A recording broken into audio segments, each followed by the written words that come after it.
Human rights activist Habibullah Farzad was beaten brutally by the Taliban last Wednesday for participating in a protest held by women in Kabul.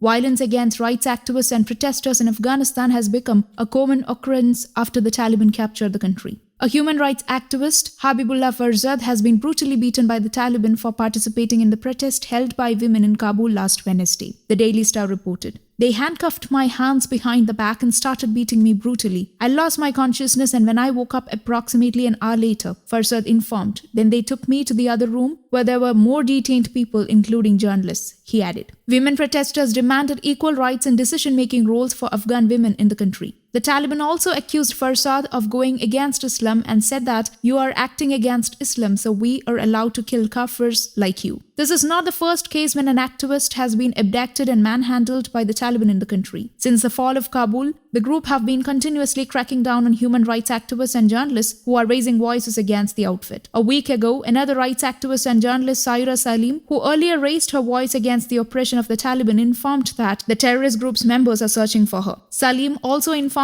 that 6 Taliban members came to her home 4 nights ago, knocking roughly on the door. As she hid beneath her bed, the fighters questioned her father on her whereabouts. He told them his daughter was not home, New York Post reported. Recent scenes of barbarity in Afghanistan after the Taliban takeover have exposed the devastating state of human rights in the war-ravaged country. Dr. Saeed Akhtar Ali Shah, writing in the Express Tribune, notes that the tragic events that unfolded in Afghanistan in recent days left everyone traumatized and sorrowful. At present, the chaotic situation in Afghanistan with images of gun-toting persons all around has put the whole population in a state of siege. People's movement has been restricted, which demonstrates the absence of even the most basic of human rights in the country.